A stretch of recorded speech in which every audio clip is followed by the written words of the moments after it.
This is the CFF Sites Week 1 show. My name is Joe DeSalvo, and we're going to get into it. Biggest weekend of the college football season is here. That's right. This isn't a five-game slate. Full Week 1 college football is here. Let's get it started. I'm going to go into look, there are so many games. We just aren't going to go line by line. It's going to take too long to do that show. But what I'm going to do is I'm just going to look at five. What am I looking at in Thursday's games? What are the top five things I'm looking for? What are the top five things I'm looking for from Friday's games? And then I'm going to go into 10 things that I'm looking for in Saturday. And yes, some things are going to miss the cut, and you're going to text me or email me or post on the show. What about this? What about that? What about this? And what about that? Yes, get in the Discord. Go ahead and ask your questions. The Discord has been popping nonstop all week. All of you guys that have come in got an All-American Heisman membership. The Discord is just popping. It is the place to be right now if you play college fantasy football with all the latest and breaking depth charts that have been released this week, news and notes, injuries happen around the country. You've got to get into that Discord. You can do it by becoming an All-American Heisman member. The projections are up. We're tweaking them by the day. We'll make some changes tonight. We'll make some changes again on Friday. Just nonstop. And look, behind me, the Helmet Blitz is in full swing. And I've got to give a shout out before we start this show to many of you guys. And look, there are a lot more that aren't on this list.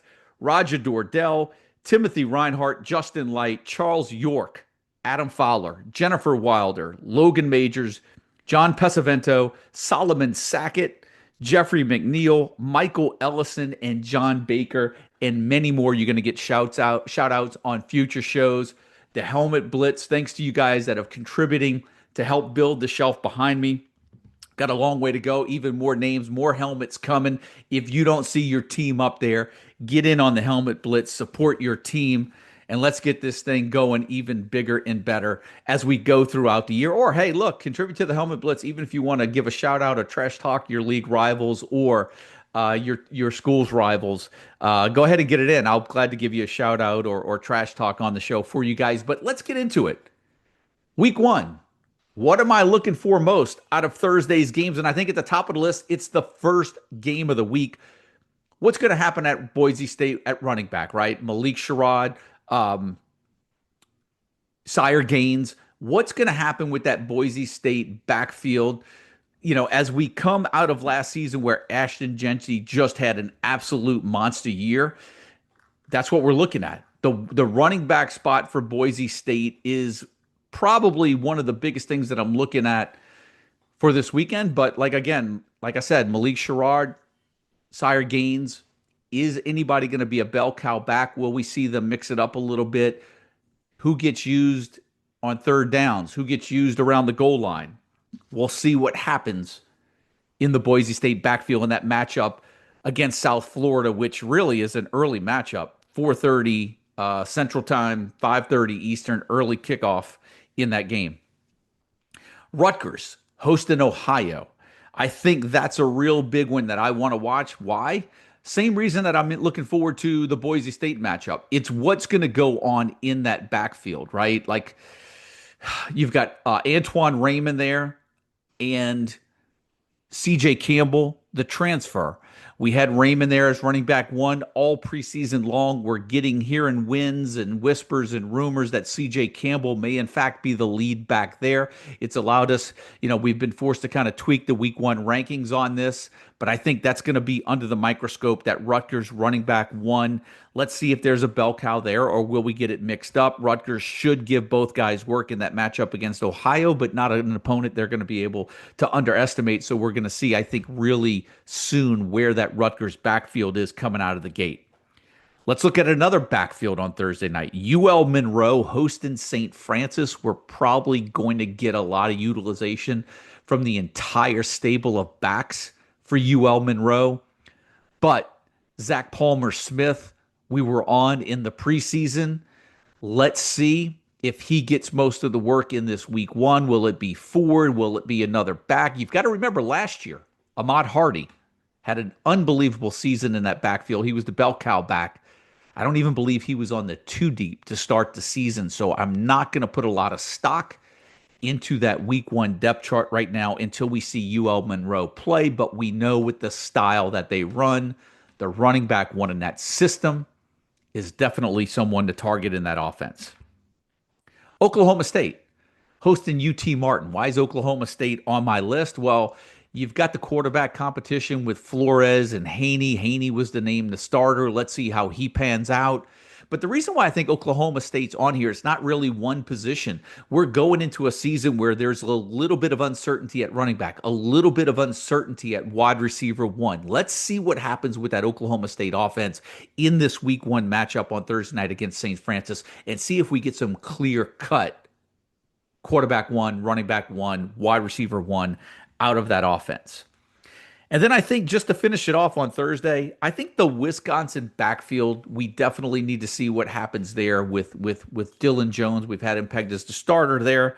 Let's see how he looks in the opener against Miami of Ohio, that running back spot for Wisconsin under the microscope. And those are my top 5 things that I'm looking for out of Thursday's games. Now, let's transition into Friday, a limited slate of games, but I think there's enough there that we can put under the microscope.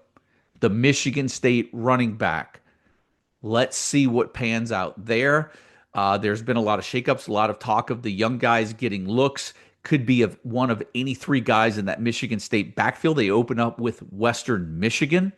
But given the games that are on the slate, I think this is one that we need to pay attention to. The Michigan State backfield, of course, we've got Aiden Childs leading the offense. Should be much improved as a quarterback now in his second year as the starter. But let's see what shakes out in that Michigan State backfield. I have Wake Forest circled. The reason why I have Wake Forest circled is I know what we're going to get out of Damon Claiborne. Goes into the week as one of our top backs on the board. But will there be some other assets worth taking, worth playing, worth starting, worth owning in college fantasy football? Robbie Ashford named the starting quarterback. Let's see what happens at wide receiver. Micah Mays. Let's see if he's the wide receiver one. Maybe Hernandez as well, the transfer from Washington State. I'm not expecting big things from Wake Forest, but their non-conference games does provide enough opportunity that I think we need to put this game under the microscope a little bit and see if there's going to be a little bit more to the Wake Forest offense than just running back Damon Claiborne. Illinois, again, common theme. Let's see where the running backs go. I think Illinois is going to be a good team. I think they're going to lean on that run as well. They've got Fegan, they've got Lafferty. Let's see how the running backs shake out between Fegan and Lafferty. I think those 2 guys are going to get a lot of use this year. If they both stay healthy, I think you're going to look at possibly a split backfield. But I still think it's worth monitoring to see if there's a bell cow that comes out of this matchup. Again, they play Western Illinois. Illinois should have no problems whatsoever. And of course, look, I don't have it circled as well, but I'm really curious to see what happens at the wide receiver spot for Illinois as well. What's that wide receiver rotation look like? Auburn is a team that I have circled in this Friday match, in the game of, in this list of Friday matchups. And really just because I want to know if Jackson Arnold is going to be the real deal, if Auburn is going to be competitive and have any shot to compete in the SEC. I feel like they have to win this game at Baylor. And I think Baylor, is the more stable team. They're more settled at the quarterback, the running back, the wide receiver one spot. To me, Auburn has more questions. What's going to happen in the backfield? Is it going to be Alston, the shoulder the load? Is Jackson Arnold going to be the real deal? Will we see Deuce Knight at all? Auburn, for me, is an intriguing team on the Friday night slate. And then I think Colorado, I have them circled as well. They host Georgia Tech. Georgia Tech should be a really good team this year, going in with Haynes King, Jamal Haynes at running back, kind of set. But with Colorado, there's questions at quarterback, or at least we may think so. Is it going to be the young kid, or will it be Caden Salter, who's going to end up being the long-term fantasy play in that offense? And if it is Caden Salter, remember, we're likely to see a different style of offense this year as they as they transition away from Shedeur Sanders to possibly Caden Salter, who does give them some dual threat capabilities. And now That's going to do it for Friday, and we're going to jump right into Saturday. And I've got 10 games circled, and I think the early one, the big one for me, Texas Ohio State. I have this whole game circled because this is one of the biggest, if not the biggest game of the weekend. Number one versus number three. We're going to see what that Texas passing game looks like. We're going to see what the Texas running game looks like. How's the backfield rotation going to work out with Wisner? Is CJ Baxter healthy? What about the backfield at Ohio State, right? Between Peoples, but with Donaldson and Julian Sayin getting his start right now with a great receiving core. Carnell Tate, you've got Jeremiah Smith, and then you've got Arch Manning on the other side. So many things that we want to watch in this game. And I just want to watch it, right? But we're going to get so many, hopefully, we get a lot of answers with our fantasy assets out of that matchup as well. A game not far from me, from where I live, but Tulane hosting Northwestern. Why is this game circled for me? I just think with Tulane and their system, there's value. We know what Makai Hughes has done at Tulane over the past couple of years. He's moved on, gone to Oregon. Questions in that Tulane backfield. Will we get a running back one emerge? I do think it's going to be only a matter of time before that happens, but we at least should get an idea of how Tulane's going to start the year in that backfield. And I think we need to pay attention to see if a true RB1 is going to emerge or if it's going to be a little bit of a committee for a while. Alabama circled Ty Simpson at the quarterback spot. Let's see how this plays out. I'm really interested in this matchup as Alabama transitions away from Jalen Milroe, and that passing game now becomes and takes on a little bit more life. Now, all of a sudden, not only do they have Ryan Williams, they've got Jeremy Bernard coming back. They got Horton coming in, the transfer from Miami. So really curious to see the passing game for Alabama. And on the flip side, the other sideline, Florida State for me, under the microscope as well. Why? Because Gus Malzahn is the offensive coordinator. And we know that under Gus Malzahn, if you've got the right quarterback and you've got the right running back, that's a recipe for fantasy success. The problem is that stable of backs right now at Florida State, there's no clarity. We don't think we have it yet, at least, right? We've got Roydell Williams, we've got Sawchuck, we've got the young freshman there, we've got Jalen Lucas back. Is there going to be a running back that eventually emerges in that Florida State backfield? We're going to get our first glimpse of that when they take on Alabama on Saturday. I've got Oregon circled. Why is Oregon circled? Why is that game under the microscope for me? Dante Moore, quarterback. Let's see how he starts out of the gate. Makai Hughes, the transfer. I mentioned him when we were talking about Tulane.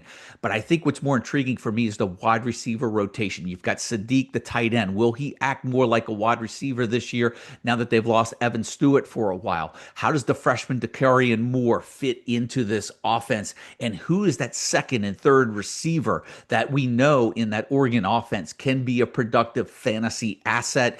Is Moore the true wide receiver one? Will there be a true wide receiver two step up? Oregon, under the microscope, team to watch for me. Memphis hosting Chattanooga. I don't really expect this game to be much of a contest, but for me, in that Tim Cramsey offense, we know the history of fantasy backs in that offense and how productive can they be. Greg DesRosiers, projected running back one. You've got Sutton Smith behind him, still wearing knee brace in preseason practice. Was that more precautionary? How will they get Sutton Smith into the offense? How will they incorporate him? Will it be a little bit at a time? Or will we see Greg DesRosiers as really that true running back one? I'm curious to see how the Memphis running back situation really starts off the year. I've got James Madison circled. Why? So much of stock has gone into Matthew Sluka in the preseason, expecting that Alonzo Barnett would not be ready for this season. And I was under the belief that maybe they bring in Sluka and just rest Barnett this year, bring him back for another year of eligibility, which he could certainly do that this year. Will we see where maybe Barnett just plays on a limited basis, redshirts this year, or will we see a true quarterback rotation out of James Madison this year? I think because so much Draft stock, draft capital was invested in Matthew Sluka throughout the spring and summer and preseason. I think that one really, for me, is a game that I want to see take place and see what happens at that quarterback spot. LSU. LSU, big game to start off the year at Clemson. Why is this game circled for me? Quite frankly, we know that Garrett Nussmeier is going to be a solid fantasy play this year, but that wide receiver core at LSU has so many mouths to feed. You've got Aaron Anderson coming back. You've got Chris Hilton, who I'm expecting to have a breakout year. You've got Barry and Brown, the transfer that came in. You've got Nick Anderson, the transfer that came in. You got Trey'Dez Green, the big tight end that almost is like a hybrid tight end. Tight end. You've got Bauer Sharp they brought in. Let's see the pass distribution in that LSU offense, and they are opening up with a real tough one right out of the gate, going to the bizarro world, Death Valley, and that is LSU playing at Clemson. And I think we know, where I mentioned uncertainty at the wide receiver ranks for LSU, a lot of certainty at the wide receiver ranks for Clemson, other than maybe some running back situation at Clemson, but everything in the passing game seems clear. Ole Miss. I have that circled with Austin Simmons, and it's not Austin Simmons for me that's under the microscope, but it's the wide receivers for Ole Miss, right? I think that for me in that Lane Kiffin offense is really what I want to see. Deshaun Stribling, Caden Lee. Will it be both of those two guys that just really hog all the targets? Maybe with the tight end, right? You've got Daquan right there as well. But for me, is there going to be like a true wide receiver one that's just going to eat in that offense? Or will we see it spread between those two guys that I just mentioned? And that's why, last year, if a wide receiver one true, you know, pass hawk becomes, that true volume hawk in that offense emerges, that's a big difference maker in college fantasy football. Or will we just get two solid options? And that's why that game is underneath the microscope for me.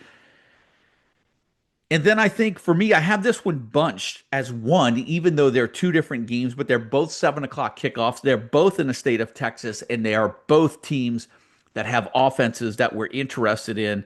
But Eastern Michigan plays at Texas State. Lamar plays at North Texas. And for me, the quarterback situations with both of those offenses, those two teams could have quarterbacks that are difference makers for all of college fantasy football this season. Brad Jackson getting the start in that Texas State offense, dual threat ability.